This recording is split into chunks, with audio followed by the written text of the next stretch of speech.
অন্য ধর্মের মানুষ কেন জান্নাতে যাবে না? এই প্রশ্নের উত্তর একাধিকবার দিয়েছি, আজকেও দিচ্ছি। একেবারে সহজ বিষয়। প্রথম কথা হলো, জান্নাতে যেতে হলে ঈমান লাগবে। বলেন কি লাগবে? ঈমান। ঈমান ঈমান দিয়ে জান্নাত জাহান্নামের ফয়সালা হবে। তো ঈমান যদি না থাকে সে জান্নাতে যাবে কিভাবে? পৃথিবীতে যত দেশের ক্যান্টনমেন্ট আছে, ক্যান্টনমেন্টের ভিতরে ঢুকতে হলে আর্মির লোক হওয়া লাগে, এটা আপনারা জানেন। কিছু কিছু জায়গা আছে সাধারণ মানুষের জন্য যাওয়া কি অনুমতি নাই, ওই জায়গায় যাওয়ার জন্য আগে যোগ্যতা অর্জন করা লাগবে। সুতরাং জান্নাতে যেতে হলে প্রথম শর্ত হলো কি? ঈমান। যিনি আপনাকে সৃষ্টি করেছেন, যিনি আপনাকে লালন পালন করেন, নেয়ামত দেন, খাওয়ান পড়ান, সেই আল্লাহর উপরেই যদি আল্লাহর প্রতি যদি আপনার বিশ্বাস না থাকে, তাহলে সেই আল্লাহর জান্নাত আপনি পাবেন কি করে? এজন্য আল্লাহ পাক বলছেন, ইন্নাল্লাযীনা আমানু ওয়া আমিলুস সলিহাত লাহুম জান্নাতুন তাজরি মিন তাহতিহাল আনহার। যারা ঈমান আনবে এবং কি করবে? আমলে সলে করবে। তাহলে প্রথম হলো ঈমান, আর 2 নম্বরে হলো আমলে সলে। এই দুইটা যারা করবে তারা জান্নাত পাবে। এখন আপনি ঈমানও আনলেন না, আমলে সলেও করলেন না, আপনি জান্নাতে যাবেন কিভাবে? জান্নাতে যাওয়ার শর্তই তো আপনি পূরণ করতে পারেন নাই। আরেক আয়াতে আল্লাহ পাক বলছেন, ওমা খলাকতুল জিন্না ওয়াল ইনসা ইল্লা লিয়াবুদুন। আমি মানুষকে সৃষ্টি করেছি আমার গোলামি করার জন্য। সুতরাং জান্নাতে যেতে হলে আগে কি লাগবে? ঈমান লাগবে। আমানতু বিল্লাহি ওয়া মালাইকাতিহি ওয়া কুতুবিহি ওয়া রুসুলিহি ওয়াল ইয়াউমিল আখির ওয়াল কদরি খাইরিহি ওয়া শাররিহি মিনাল্লাহি তাআলা ওয়াল বাসি বাদাল মাউত। আশহাদু আল্লা ইলাহা ইল্লাল্লাহ ওয়া আশহাদু আন্না মুহাম্মাদান আবদুহু ওয়া রাসূলুহু। লা ইলাহা ইল্লাল্লাহু মুহাম্মাদুর রাসূলুল্লাহ সাল্লাল্লাহু আলাইহি ওয়াসাল্লাম। এই কথা স্বীকৃতি দিতে হবে, এই কথাকে বিশ্বাস করতে হবে এবং এই কালিমা অনুযায়ী আমল করা লাগবে। তাইলে আপনি ঈমান, আর আপনি ঈমান আনলে আপনি মোমেন, আর মোমেনদের জন্য জান্নাত তৈরি করছেন কে? আল্লাহ পাক। সেজন্য কেউ যদি গোপনেও ঈমান আনে, সেও কোথায় যাবে? জান্নাতে যাবে। কিন্তু ঈমান আগে কি করতে হবে? আনতে হবে। হুজুর, দ্বিতীয় জামাত করলে ইকামত দিতে হবে কিনা? আমরা যখন একা জামাত পড়ি তখন কি ইকামত লাগবে? দেখেন, দ্বিতীয় জামাত অহরহ করা যাবে না, এটা আলেমরা নিষেধ করেছেন। দ্বিতীয় জামাত কখন করবেন? যেমন আপনাদের মহল্লায় মসজিদে ইমাম মুয়াজ্জিন নিয়োগ দেওয়া আছে, নামাজের টাইমও নির্ধারণ করা আছে। এখন নামাজের টাইমে ইমাম সাহেব মুয়াজ্জিন একামত দিয়েছে, ইমাম সাহেবের ইমামতিতে নামাজ হয়েছে। এলাকার কিছু মুসল্লি গাফলতি করে, কি করে? গাফলতি করে, অবহেলা করে, দেরিতে আসছে, আইসা আবার আরেকটা মসজিদে জামাত করলেন। এই ধরনের জামাত ইসলাম সমর্থন করে না। আপনি এইভাবে জামাত করতে পারবেন না। রাস্তার পাশে মসজিদ, অথবা মার্কেটে মসজিদ, অথবা রেল স্টেশনে মসজিদ, মসজিদের মধ্যে একটা সময় জামাত হয়, কিন্তু অহরহ লোকেরা এখানে আসে যায়, যারা জামাত করার সুযোগ কি পায় নাই। তাদের জন্য দ্বিতীয় জামাত, তৃতীয় জামাত, চতুর্থ জামাত ইসলামের মধ্যে কোনো নিষিদ্ধ নাই। কিন্তু নির্ধারিত সমাজে নির্ধারিত ইমাম মুয়াজ্জিন থাকার পরে গাফলতি করে এসে কিছু লোক দেরিতে এসে জামাত করবে, এটা ইসলাম সমর্থন করে না। দ্বিতীয় কথা হলো, জামাতের জন্য ইকামত দেওয়া সুন্নত। জামাত এটা প্রথম জামাত হোক আর দ্বিতীয় জামাত, তৃতীয় জামাত, চতুর্থ জামাত হোক, ইকামত দেওয়া কি? এটা সুন্নত। ইকামত দিয়েই জামাত করবেন। দেখবেন অনেকে বলে যে দ্বিতীয় জামাত, ইকামত কি দেওয়া লাগবে? না, ইকামত মানি জামাতের জন্য আপনি দিবেন। এটা হোক প্রথম জামাত, হোক দ্বিতীয় জামাত।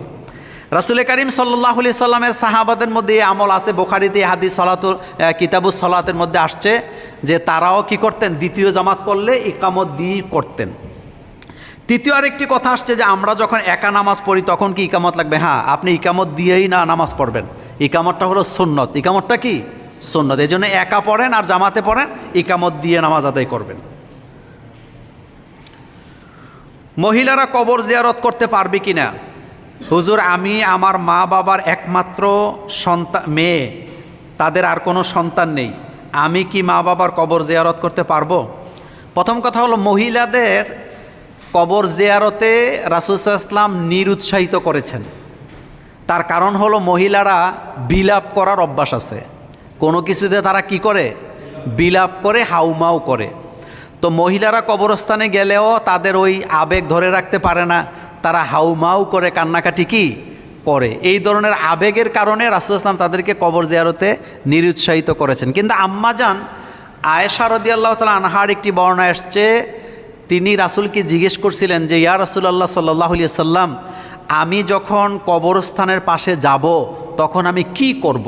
রাসূল তখন মা আয়েশাকে শিক্ষা দিয়েছেন, তুমি তাদেরকে সালাম দিবে, আসসালামু আলাইকুম ইয়া আহলাল কুবুর। সুতরাং যদি রাস্তার পাশে কবর হয় আর যদি সে তার আবেগকে কন্ট্রোল করতে পারেন তাইলে তিনি কবর জিয়ারত করতে পারবেন, কিন্তু না করাটাই কি উত্তম। আরেকটা বিষয় হলো কবরস্থানে পুরুষেরা থাকে, গ্যাদারিং বেশি হয়, মুদ্দারের পিছনে পিছনে মহিলারা কবরস্থানে যাওয়ার কোনো সুযোগ নাই। নর্মালি রাস্তার পাশে কবরস্থান, তিনি যাচ্ছেন, তার মা বাপের কবর আছে, দাদা দাদির কবর আছে, তিনি রাস্তার পাশে দাঁড়ায় যদি সালাম দেন, যদি বিলাপ না করে, উচ্চবাক্য না করে, গড়াগড়ি না করে, তাহলে তিনি করতে পারেন, কিন্তু না করাটাই কি উত্তম। যেহেতু আলেম ওলামারা ওই ব্যাপারে নিরুৎসাহিত করেছেন যে মহিলারা কবর জিয়ারত করবেন। আর যে বোন প্রশ্ন করেছেন, তিনি তার মা বাপের একমাত্র সন্তান, মেয়ে সন্তান, তাকে আমি বলবো বোন, আপনি প্রত্যেক নামাজের পরে দোয়া করবেন রব্বির হামহুমা কামা রব্বায়ানি সগীরা। আর রাস্তার পাশে যদি কবরস্থান হয়, আপনি যদি পবিত্র অবস্থায় থাকেন, তাহলে সেখানে গিয়ে সালাম দেওয়ার মধ্যে ইসলামে কোনো নিষেধাজ্ঞা নাই। তবে আলেমরা নিরুৎসাহিত করেছে মহিলারা অহরহ কবর জিয়ারত পুরুষের মতো করবে না। রোগ হলে গুনাহ মাফ হয়, তাহলে মানুষ রোগ থেকে মুক্তি চায় কেন? চমৎকার কথা। শুনে প্রথমে বুঝতে হবে রোগটা হলো আল্লাহর পক্ষ থেকে একটা পরীক্ষা, ইমানি পরীক্ষা। কি পরীক্ষা? হযরত আইয়ুব আলাইহিস সালাম, তিনি তাকে যখন পুরা শরীরে পোকায় ধরলেন, জিহ্বার মধ্যেও কি পোকা হয়ে গেছে। হযরত আইয়ুব আলাইহিস সালাম আল্লাহর কাছে মুনাজাত করলেন যে আইয়ুবা ইজনাদা রব্বাহু আন্নি মাসানিয়াত দুররু ওয়া আনতা আরহামুর রাহিমিন। আয় আল্লাহ, আমি অসুস্থ, আমি দুর্বল, কিন্তু আপনি হচ্ছেন কি আরহামুর রহিমিন, আপনি দয়ালু, আপনি দাতা, আপনি ক্ষমাশীল। আয় আল্লাহ, আপনি আমাকে দেখছেন, আমার অবস্থা সম্পর্কে আপনি আমার চাইতে ভালো বুঝেন, ভালো জানেন। তখন আল্লাহ পাক আইয়ুব আলাইহিস সালামের রোগকে কী করলেন? মুক্ত করে দিলেন। কোনো লোক যখন অসুস্থ হয়, আল্লাহ এই অসুস্থতার কারণে তার গুনাহকে মাফ করে। তার এই পরীক্ষায় সে পাশ করলে, অর্থাৎ সে যদি এই অসুস্থতায় ধৈর্য ধারণ করে, তাহলে তাকে আল্লাহ এই রোগের বিনিময়ে কী দেন? নেয়ামত দান করেন। এখন আমাদের দেশে সমস্যাটা হলো অনেকে অসুস্থ হলে আল্লাহরে গালাগালি করে বা ধৈর্য হারায় যে আল্লাহ বুঝি আমারে কোন কারণে এত বড় অসুস্থতা দিল। অসুস্থ হইলে রোগ মাপ, কি বলে, রোগে আক্রান্ত হইলে, অসুস্থ হইলে গুনাহ কি হয়? ক্ষমা হয়। এটা রাসূল সাল্লাল্লাহু আলাইহি ওয়াসাল্লামের একাধিক হাদিস দ্বারা প্রমাণিত। কিন্তু আমরা মুক্তি চাই কেন? আমরা তো মানুষ, আমরা কি মানুষ, আমাদের মধ্যে দুর্বলতা আছে না নাই? আছে। এই মুক্তি কামনাটা মূলত আল্লাহর কাছ থেকেই চাওয়া। আল্লাহর কাছে আপনি চাইবেন শেফা। আল্লাহ কোরআনে বলছেন অনুনাজ্জিলু মিনাল কোরআন মা হুয়া শেফা ওয়া রাহমাতুল লিল মুমিনিন। কিন্তু এই চাওয়াটা যেন হয় আল্লাহর উপরে, আল্লাহর প্রতি ঈমান রেখে। হযরত ইব্রাহিম আলাইহিস সালাম বলেছেন ও ইযা মারিতু ফাহুয়া ইয়াশফি, আমি যখন অসুস্থ হই আমাকে শাফা দান করেন কে? আল্লাহ। শুধু রোগ নয়, যে কোনো বিপদে আপনি পড়েন, অসুস্থতায় পড়েন, বিপদে পড়েন, রোগে পড়েন, ঋণে পড়েন, দুশ্চিন্তায় পড়েন, সকল বিষয়ে মুক্তি চাইতে হবে কার কাছে? আল্লাহ পাকের কাছে। সুতরাং আমি পরীক্ষায় যখন পড়ি, এই পরীক্ষা থেকে আল্লাহ যেন আমাকে উত্তীর্ণ করেন। এটা হোক রোগের মাধ্যমে, হোক দুর্বলতার মাধ্যমে, হোক কি দরিদ্রতার মাধ্যমে, ফানা চাইতে হবে কার কাছে? আল্লাহ পাকের কাছে। আরেকটি বিষয় হলো রাসূলুল্লাহ সাল্লাল্লাহু আলাইহি ওয়াসাল্লাম নিজেও রোগের জন্য ওষুধ খাইতেন, শেফা।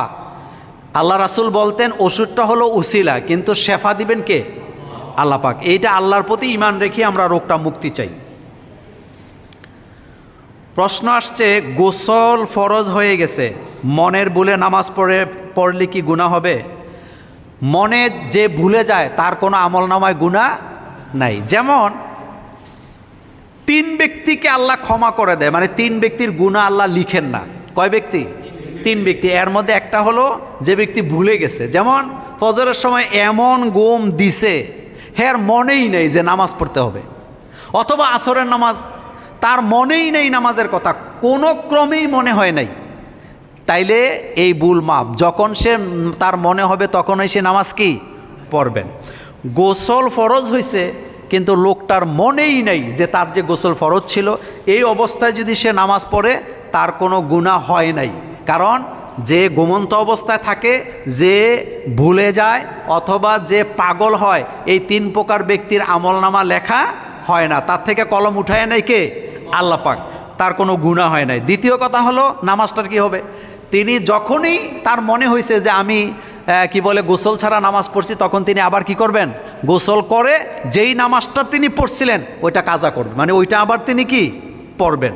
আরেকটা কথা বলে দিই, এখানে কোনো ব্যক্তি যদি অজু ছাড়া নামাজ আদায় করেন, যখনই মনে হবে তার অজু ছিল না, সে নামাজ পড়ছে, ওই নামাজটা আবার কি সে পড়তে হবে, ওই নামাজটা সে আদায় করবে বা কাজা করবেন। সুতরাং গোসল ফরজ হয়েছিল, যিনি ভুলে গেছেন আল্লাহ তাকে ক্ষমা করবেন ইনশাল্লাহ, তবে তিনি ওই নামাজটা পড়তে হবে।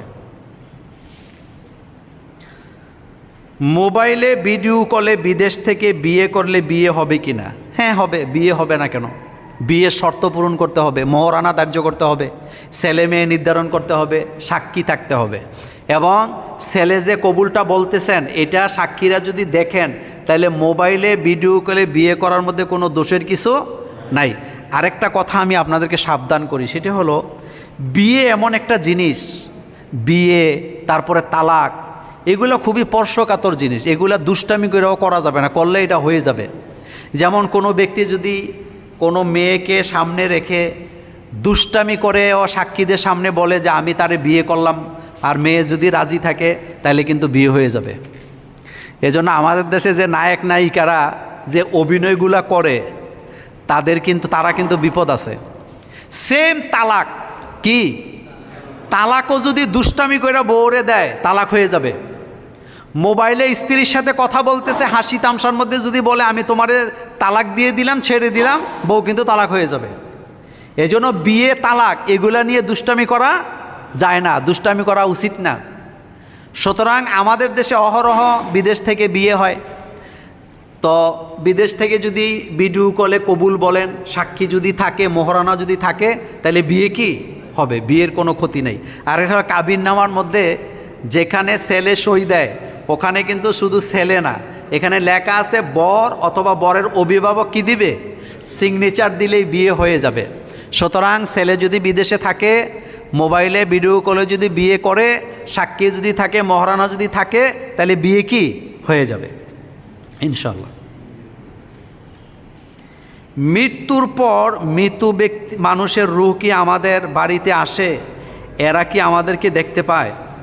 দেখেন, মানুষ যখন মারা যায়, যাকে কবর দেয়া হয়, এই ব্যাপারে একটি হাদিস আসছে। রাসূলুল্লাহ সাল্লাল্লাহু আলাইহি ওয়াসাল্লাম বলেছেন যে মৃত ব্যক্তিকে যখন কবরে রাখা হয় বা কবর দেওয়া হয়, ওই কবরের পাশে তারা যখন গিয়ে সালাম দেয়, মৃত ব্যক্তি তার রুহের অর্থাৎ ওই জগৎ থেকে, আলমে বারজাক যেটা, কবরের জিন্দিগি থেকে সে অনুধাবন করতে পারে যে তাকে কেউ সালাম দিছে, এবং সে সালামের জবাবও কি দিতে পারেন। আরেকটা বিষয় হলো, মানুষ যখন মারা যায়, মারা যাওয়ার পরে বিভিন্ন দুর্বল সনদে আসছে তার জন্য কে কি করতেছেন, কে বাঁশ কাটতেছে, কে কবর করতেছেন, কারা তার জানাজা আসছে, এটা সে কি অনুধাবন করতে পারেন। কিন্তু এখানে যে প্রশ্নটা করা হয়েছে আমাদের বাড়িতে আসে, এর অর্থ এই নয় যে প্রতিদিন আপনার বাড়িতে এটা আসে। মরা মানুষ যখন মরে যায় তখন সে দুনিয়ার জিন্দিগি থেকে আরেকটা জীবনে চলে যায়, তখন তার রূহটা শুধুমাত্র হয় ইল্লিনে যাবে, না হয় সিজ্জিনে যাবে। আর তার কবরের পাশে গিয়ে যদি কেউ সালাম দেয়, তাইলে সে সালামটা কি করতে পারে? অনুধাবন করতে পারেন, এবং তিনি সালামের জবাব দেন। নর্মালি আমাদের মতো করে ডেইলি আপনার বাড়িতে 1-2 বার আসবে, সপ্তাহে আসবে, এ ধরনের কোনো হাদিস আসে নাই। রাসূলুল্লাহ সাল্লাল্লাহু আলাইহি ওয়াসাল্লাম এরকম কথা বলেন নাই। কিন্তু মৃত্যুর পরপর কবরস্থ করার আগে পর্যন্ত তার সাথে কি ঘটতেছে, কি হচ্ছে, সে এটা কি অনুধাবন করতে পারে। তবে এটা আরেকটা জগৎ থেকে রুহের মাধ্যমে, সরাসরি বডি দিয়ে কিছুই তার সাথে কি হয় না। আবার আরেকটি হাদিসে রাসূলুল্লাহ সাল্লাল্লাহু আলাইহি ওয়াসাল্লাম বলেছেন, মৃত ব্যক্তিকে দাফন করার আগ পর্যন্ত তার যে লাশ আছে, এই লাশের সাথে তোমরা বেয়াদবি করো না, কারণ মৃত লাশেরাও কি ব্যথা পায়। তোমরা জীবিতরা যেমন ব্যথা পাও, তারাও কি পায়? ব্যথা পায়। কিন্তু মৃত ব্যক্তির লাশ প্রতিদিন, প্রতি সপ্তাহে আপনার বাড়িতে আসে, এই ধরনের কোনো হাদিস কি নাই, কোরআনেও নেই, হাদিসেও নেই। জুমার নামাজের খুতবার আগে কত রাকাত নামাজ পড়তে হবে? আমাদের দেশে জুমার নামাজ আসলে কত রাকাত এটা আমরা জানি না। যত লোকের জিজ্ঞেস করবেন বলবে 16 রাকাত, 18 রাকাত, 20 রাকাত। দেখেন, এই প্রশ্নের উত্তরটা একেবারেই সংক্ষেপে দেই। সেটা হলো, জুমার নামাজের আজান যখন দেওয়া হয় তখন অজু করে সাথে সাথে মসজিদে চলে যেতে হবে। যাওয়ার পরে মসজিদে ঢুকে আগে বসবে না। আগে কয় রাকাত নামাজ পড়বে? 2 রাকাত। রাসূল বলছেন, তোমরা বসবা না মসজিদে যতক্ষণ পর্যন্ত 2 রাকাত নামাজ না পড়ো।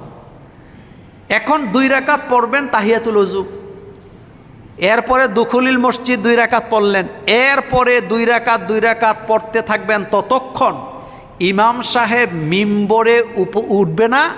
যতক্ষণ ইমাম সাহেব যদি মিম্বরে উঠে তখন আর কি নামাজ নেই অনেকে বলেছেন, কিন্তু রাসূল সাল্লাল্লাহু আলাইহি ওয়াসাল্লাম বলছে তোমরা 2 রাকাত পড়বা। সংখ্যা লেখা নাই হাদিসে, সংখ্যা কি লেখা নাই। যতক্ষণ টাইম পাবেন 2 রাকাত করে পড়তে থাকবেন। এরপরে খুতবা শুনবেন, খুতবা শোনা ওয়াজিব। খুতবার পরে জামাতের সাথে 2 রাকাত পড়বেন। ইমাম সাহেব যখন সালাম ফিরাবে তখন 4 রাকাত অথবা 2 রাকাত পড়বেন। এই ব্যাপারে হাদিস আসছে, হয় 4 রাকাত নতুবা 2 রাকাত। বাড়িতে পড়লে আপনি 2 রাকাত মসজিদে পড়লে 4 রাকাত, বাড়িতে পড়লে 2 রাকাত, অথবা এখানে মসজিদেও 2 রাকাত করে 4 রাকাত পড়তে পারেন। কিন্তু জুমার পরে খুতবার আগে যতক্ষণ টাইম পাবেন ততক্ষণ নামাজ পড়তে পারবেন। আর মূলত জুমার নামাজ হলো 2 রাকাত। কয় রাকাত? যেটা ফরজ এটাই আপনি গণনা ধরবেন, বাকিগুলো সবই নফল। কাবার সরাসরি উপরে সূর্য, যার কারণে কোনো ছায়া কোনো দিকে পড়ে নাই, এটার রহস্য কি হতে পারে? দেখেন, আল্লাহ রাসূলের কথাগুলো কিয়ামতের আগে সবগুলাই কি মানুষের সামনে মানে স্পষ্ট হবে দলিল আকারে। কাবা হচ্ছে পৃথিবীর নাভি, যেটা পৃথিবীর মাঝখানে। এতদিন আমরা মোল্লারা মৌলবীরা যখন বলতাম যে কাবাই হচ্ছে পৃথিবীর কি মিডলে বা মাঝখানে, তখন কিছু কিছু লোকেরা হাসাহাসি করতো যে কাবা মাঝখানে, হুজুরা জানলো কেমনে? যারা কাবা থেকে পূর্ব দিকে আসে তারা পশ্চিম দিকে ফিরে নামাজ আদায় করে কাবার দিকে, যারা দক্ষিণ দিকে আসে কাবা থেকে তারা উত্তর দিকে ফিরে নামাজ আদায় করে কেবলামুখী হয়ে, যারা পশ্চিম দিকে আসে তারা পূর্ব দিকে হয়ে নামাজ আদায় করে, যারা উত্তর দিকে আসে তারা দক্ষিণ দিকে ফিরে নামাজ আদায় করে। তাহলে কাবা হলো আমাদের কেবলা বা পৃথিবীর মাঝখান। কিছু কিছু বিজ্ঞানীরাও এটা নিয়ে মানে খুব লেখালেখি করছে যে কাবা অথবা কাবাই যে পৃথিবীর মাঝখানে, এটা বুঝবো কিভাবে? আলহামদুলিল্লাহ, আল্লাহ এটা দেখায় দিছেন। কিছুদিন আগে সূর্য যখন কাবার উপরে গেছে তখন বিজ্ঞানীরা এবং প্রত্যক্ষদর্শীরা দেখেছেন যে কাবার একেবারে উপরে সূর্য অবস্থান করছে, যার কারণে চতুর্দিকে কোনো ছায়া নাই। সুবহানাল্লাহ, কি নাই? ছায়া নাই। তার মানে বোঝা গেল কাবাটা কোন জায়গায় আছে। একটা বস্তুকে যদি আপনি মাঝখানে রাখেন, তার উপরে যদি একটা মোমবাতি ধরেন একেবারে উপরে, সাইডে ধরলে আপনি একদিকে না একদিকে ছায়া পড়বে, কিন্তু একেবারে উপরে যখন ধরবেন তখন কি আর ছায়া পড়বে না। আলহামদুলিল্লাহ, এটা হলো সারা পৃথিবীবাসীকে আল্লাহ একটা মেসেজ দিলেন যে কাবাই হচ্ছে পৃথিবীর মাঝখান, নাভি। আর এই কাবা বরাবরই আছে আল্লাহ পাকের আরশে আজিম। আমরা কিন্তু কাবার দিকে ফিরে নামাজ আদায় করি, কিন্তু কাবা ঘরের গোলামি আমরা করি না। আমরা কি কাবার গোলামি করি না, কাবার মালিকের গোলামি করি? ফালিয়াবুদু রব্ব হাযাল বাইত। আল্লাহ পাক বলছেন তোমরা এই ঘরের মালিকের গোলামি করো, তাহলে আমি তোমাদেরকে ক্ষুধা দরিদ্রতা দূর করে দেব। আমরা মূলত কাবার মালিকের গোলামি করি, আমরা কাবার গোলামি করি না। তো এটা দারুণ এক মেসেজ। এটা দেখার পরেও যারা ঈমান আনতে পারবে না, বুঝতে হবে তারা কি বধির, তারা অন্ধ। তাদের হৃদয় আছে কিন্তু তারা অনুধাবন করতে পারে না, তাদের চোখ আছে কিন্তু তারা দেখতে পারে না। এটা পৃথিবীকে আল্লাহ একটা মেসেজ দিছে যে দেখায় দিলাম কাবা আছে পৃথিবীর মাঝখানে, এবং কাবাকে সামনে রেখেই নামাজ পড়তে হয় চতুর্দিক থেকে। এবং এটার দ্বারা কেবলাকে নির্ণয় করা আরও কি হয়ে গেল, সহজ হয়ে গেল পৃথিবীর মুসলমানদের জন্য। হুজুর আমার বয়স ৪৫ বছর, আমি যখন ১৬-১৭ বছরের ছিলাম তখন একজনের ৫০০ টাকা চুরি করি, কিন্তু উনি মারা গেছেন, কিভাবে মুক্তি পেতে পারি? দেখেন ১৬-১৭ বছরের বয়সের ঘটনা, তখন তো শরীরের মধ্যে তো যৌবনের তাড়না চুরিটা কি করছেন। তার জন্য দুটি রাস্তা। প্রথম রাস্তা হলো, যেই ব্যক্তির টাকা তিনি চুরি করেছেন তার যে ওয়ারিশরা আছে তাদের কাছে সে যাবে, যাইয়া তাদেরকে টাকাটা দিয়ে তাদের কাছ থেকে কি আনবে? মাপ আনবে। তারা মাপ করে দিলে আপনি মাপ পেয়ে যাবেন। তাদের কোনো ওয়ারিশ যদি আপনি খুঁজেই না পান, অথবা এটা যদি সম্ভব না হয়, তাহলে দ্বিতীয় আরেকটা রাস্তা হলো, যেই ব্যক্তির টাকা আপনি চুরি করছেন ওই ব্যক্তির পক্ষ থেকে আপনি টাকাটা দান করে দিবেন। কি করে দিবে? দান করে দিবে। এবং নিয়ত থাকবে যে আল্লাহ এই টাকার মালিককে, উনি যেহেতু ওনাকে পাওয়া যাচ্ছে না, আমি ওনার পক্ষ থেকে আল্লাহ এই টাকাটা দান করে দিলাম। এটা যদি আপনি করেন তাইলে ওই লোক কবর থেকে উপকার পাবে। হতে পারে এই উসিলা ওই লোক কবরের আযাব থেকে কি পাবে? মুক্তি পাবে। হাসরের ময়দানে কি পাবে? মুক্তি পাবেন। এই সুরতি আছে দুইটা, হয় আপনি তার ওয়ারিশদেরকে টাকা দিয়ে মাপ চাইবেন, অথবা তার যদি তারা না থাকে, তাদের কাছে যেতে না পারেন, তাহলে কি করবে? তার পক্ষ থেকে টাকাটা দান করে দিবেন, একেবারে তার পক্ষ থেকে, যে আল্লাহ, এবং আল্লাহর কাছে তওবা করবেন, ইনশাআল্লাহ আল্লাহ পাক ক্ষমাশীল, আল্লাহ আপনাকে ক্ষমা করে দিবেন। অনেকে বলেন মায়ের সম্পদে শুধু মেয়েরাই পাবে, ছেলেরা পাবে না। কোরআন হাদিসের আলোকে এর সমাধান কি? আমিও মাঝে মধ্যে এই কথাটা সমাজে শুনি যে মেয়ের নামে কোনো মায়ের নামে কোনো জমি থাকলে বা বাড়ি থাকলে এটা কে পায়? মেয়ে পায়। এ কথাটা সম্পূর্ণ ভুল। এটা আমাদের দেশে কারা ছড়াইছে আমরা জানি না। শোনেন, মূল কথা হলো, বাপের রেখে যাওয়া সম্পদে মৃত্যুর পরে কোরআনের আইন অনুযায়ী ছেলে মেয়েদের মধ্যে যেভাবে বন্টন হয়, ছেলে পাবে 2 ভাগ, মেয়ে পাবে 1 ভাগ। সেম কন্ডিশনে মায়ের নামেও যত স্থাবর অস্থাবর সম্পদ থাকবে, অর্থাৎ মাও যে সম্পদ রেখে যাবেন, সেম বাপের সম্পদ যেভাবে ভাগ হয়েছে সেমভাবে ভাগ হবে। ছেলেরা পাবে 2 ভাগ, মেয়ে পাবে কয় ভাগ? 1 ভাগ। কথা কি বুঝে আসছে? কথাটা আরেকটু ক্লিয়ার করি। বাপের সম্পদে বাপ মারা গেলেন, ছেলে একজন, মেয়ে একজন রেখে গেলেন, সম্পদকে 3 ভাগ করা হবে। 2 ভাগ পাবে ছেলে, 1 ভাগ পাবে কে? মেয়ে। সেম কোনো মা যেই সম্পদ রেখে যাবেন, ওই মায়ের বেলাও কি একই ভাগ। অর্থাৎ এক কথায়, বাপের সম্পদ ছেলে মেয়ের মধ্যে যেভাবে ভাগ হয়, ছেলে পাবে 2 ভাগ, মেয়ে পাবে 1 ভাগ। মায়ের সম্পদেও সেম ভাগ হবে, ছেলে পাবে 2 ভাগ, মেয়ে পাবে 1 ভাগ। কথা কি বুঝাইতে পারলাম? এভাবেই ভাগ হবে। আরেকটা কথা বলি, সেটা হলো, মা যদি মারা যায়, যদি তার কোনো ছেলে না থাকে, তাইলে ভাগ তো ভিন্ন। এমনি মেয়ে কি পাবে? বেশি পাবে। কিন্তু ছেলে মেয়ে উভয় যদি থাকে, তাহলে মায়ের সম্পদ হোক আর বাপের সম্পদ হোক, ভাগ হবে কি? ওই ছেলে মেয়ে বাপের সম্পদের মতোই মায়ের সম্পদ ভাগ হবে। ইরান ইসরায়েল যুদ্ধে ইহুদিরা সমানে কালো জাদু করছে। কালো জাদু করে কি বিজয় পাওয়া যাবে? শুনেন, ইহুদিদের ব্যাপারে কথা বলতে গেলে আপনারা যখন এটা কি বলে ছাড়বেন, তখন সাবধানে। প্রথম কথা হলো, কালো জাদু আবিষ্কার করছেই কারা? ইহুদিরা। পৃথিবীতে ইহুদিরাই জাদু করে। ইসরায়েলের একটা পতাকার মধ্যে আপনারা দেখেন না, একটা তারকার মতো দেওয়া আছে, দেখেন কি না? এটা কিন্তু তারকা না, এটা হলো জাদুবিদ্যার একটা চিহ্ন। কিসের চিহ্ন? কালো জাদুর চিহ্ন। অর্থাৎ ইহুদিরা জাদুবিদ্যায় ফার্স্ট। কতটা ভয়ানক হইলে পরে রাসূলুল্লাহ সাল্লাল্লাহু আলাইহি সাল্লামকে তারা কালো জাদু করতে পারে। আপনারা জানেন, তারা একজন ইহুদি মহিলা রাসূল সাল্লাল্লাহু আলাইহি সাল্লামকে ধ্বংস করে দেওয়ার জন্য রাসূলের চিরুনি চুরি করছে, রাসূলের চুল, দাড়ি মোবারক চুরি করে নিয়ে গেছে, নিয়ে গিট দিয়া কালো জাদু করে কুয়ার মধ্যে ফালায়া দিছে। আর সেই জাদু আসর করছে মুহাম্মদ সাল্লাল্লাহু আলাইহি ওয়াসাল্লামের উপরে। তাইলে বলেন তো, নবীর উপরে যদি কালো জাদু আসর করতে পারে, আমি আর আপনার তো কোনো কি নাই, হিসাবই নাই। আল্লাহ রাসূলের উপরে যখন জাদু করা হলো, রাসূল সব কিছু ভুলে যায়, তিনি অসুস্থ হয়ে গেলেন। এতটাই অসুস্থ হলেন, বিছানায় শুয়ে পড়লেন রাসূল, মানে বিছানার মধ্যে পড়ে গেছে। এবার আল্লাহ পাক 2 জন ফেরেশতা পাঠাইছে, পাঠানোর পরে রাসূলের সামনে তারা দাঁড়ায়া কথা বলতেছে, রাসূলকে শোনায়া শোনায়া। একজন আরেকজনকে বলতেছেন যে এই লোক অর্থাৎ মুহাম্মদ সাল্লাল্লাহু আলাইহি ওয়াসাল্লামের কী হলো, তিনি এত অসুস্থ হয়ে যাচ্ছেন কেন? তা আরেকজন ফেরেশতা শোনায়া জবাব দিতেছে, তাকে কালো জাদু করা হয়েছে, অর্থাৎ অমুক কুয়ার মধ্যে তার চুল চুরি করে নিয়ে কালো জাদু করে গিট দিয়া কুয়ার মধ্যে ফেলে দিছে। তো মুক্তির উপায়? তো ওই ফেরেশতা বলতেছে, তিনি যদি সকালে বিকালে সূরাতুল নাস, সূরা ফালাক, সূরা ইখলাস যদি তেলাওয়াত করেন, আল্লাহ তাকে মুক্ত করে দিবেন।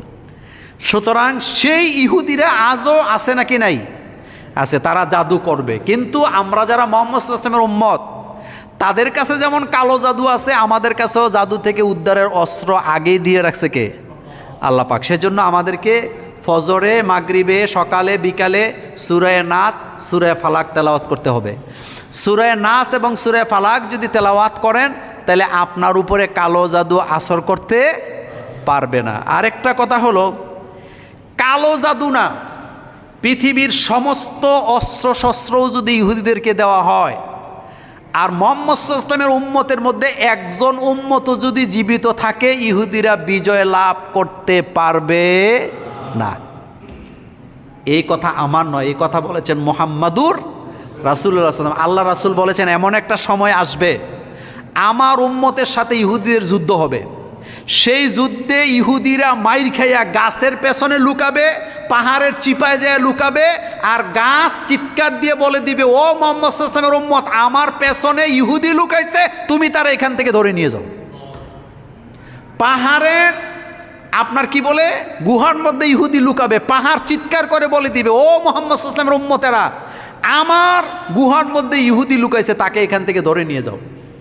রাসূল সাল্লাল্লাহু আলাইহি ওয়াসাল্লামের বাণী, এগুলা সহিহ হাদিস দ্বারা প্রমাণিত।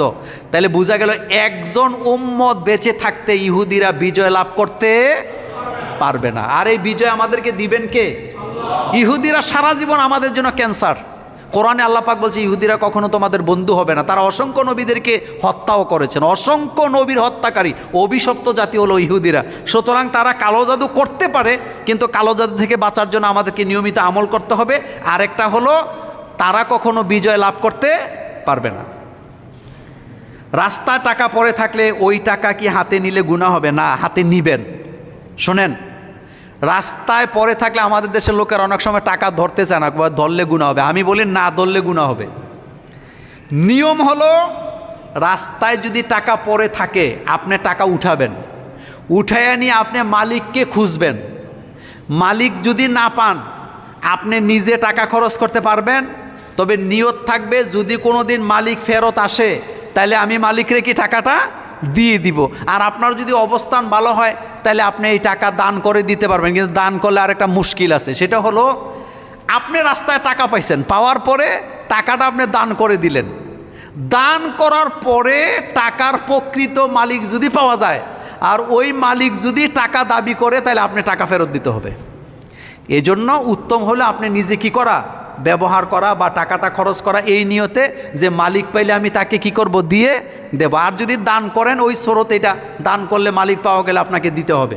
সুতরাং আপনি ব্যবহারও করতে পারেন, আপনি এটা দান করেও দিতে পারেন। কিন্তু মালিক পাওয়া গেলে মালিক যেই সিদ্ধান্ত দিবে, সিদ্ধান্ত কি সেটাই হবে।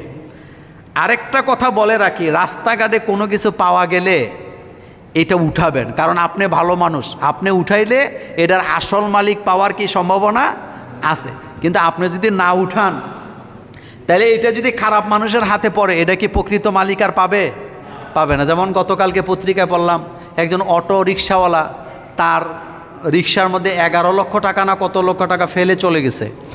হ্যাঁ, 15 লক্ষ। কিন্তু সে কিন্তু টাকাটা প্রকৃত মালিকের কাছে দিছে, যেহেতু তার দুনিয়াবি কোনো লোভ ছিল না। ভালো মানুষ বলেই তো সে এই কাজটা করছে। এজন্য ভালো মানুষ যারা রাস্তায় টাকা পড়ে থাকতে দেখলে, আপনি অবশ্যই টাকা কি করবেন, উঠাবেন, এবং সেটাকে আপনি এইভাবে খরচ করবেন, যেভাবে আমি বলে দিলাম আর কি। প্রশ্ন আসছে, কোন আমলটি বেশি করলে রিজিক বৃদ্ধি পায়? শোনেন, রিজিক বৃদ্ধি পাওয়ার 10টি আমল আছে। কয়টা আমল? বেশি বেশি করে তাওবা করা, কোরআন তেলাওয়াত করা, এরপরে কি বলে, ওয়ামা উমিরু ইল্লা লিয়াবুদুল্লাহ মুখলিসিনা লাহুদ্দিন, এখলাসের সাথে ইবাদত করা, উমরা করা, সাহায্য করা, দান করা, এরপরে মানুষের প্রতি সহৃদয়বান হওয়া, ইবাদতে মনোযোগ হওয়া, বেশি বেশি করে দোয়া করা, এই কাজগুলো এরপরে কি ক্ষুধার্তকে খাবার দেওয়া, এই কাজগুলো করলে আপনার রিজিকে কীভাবে বৃদ্ধি পাবে, রিজিক আপনার বৃদ্ধি হবে। রাসূলুল্লাহ সাল্লাল্লাহু আলাইহি ওয়াসাল্লামের বাবা মা জান্নাতি না জাহান্নামী, এই প্রশ্নের উত্তর দেওয়া কি খুব জরুরি? এটা একটা মানে এই প্রশ্নের উত্তর মানে আমাদের দেশে আবেগী লোক আছে, এটার উত্তর যদি আমি দেই গালাগালি শুরু হবে, প্যাঁচ লাগবে। কিন্তু আমি আপনি মরার পরে আল্লাহ কি কোনোদিন জিজ্ঞেস করবে, বা আমাদের এটা কি খুব জরুরি যে রাসূল সাল্লাল্লাহু আলাইহি ওয়াসাল্লামের মা বাপ জান্নাতি না জাহান্নামী?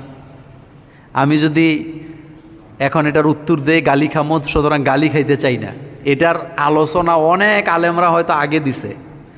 রাসূল সাল্লাল্লাহু আলাইহি ওয়াসাল্লামের মা বাপ জান্নাতি না জাহান্নামী এটা জানি না আমাদের লাভ রইব কি? লাভ আছে? কোনো লাভ আছে? লাভ নাই। এই জন্য এটা বাদ দিলাম, এটা নিয়ে কোনো কথা নাই। একটা প্রশ্ন আসছে, রাজারবাগী পিসাব, রাজারবাগের পিসাবের আকিদা এবং তাদের সম্পর্কে জানতে চাই। দেখেন, বাংলাদেশে পীর হইল দুই প্রকার। কয় প্রকার? হক্কানি পীর, আর কিছু হইল কি বন্ড পীর, ধান্দাবাজ, ব্যবসায়ী।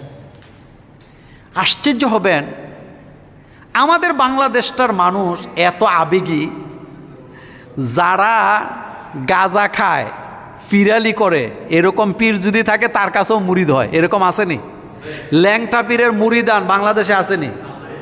লেংটি পরিণা পীরের মুরিদ বাংলাদেশে নাই? আছে। বিভিন্ন মাঝারে গাঁজা টানে নাকি টানে না?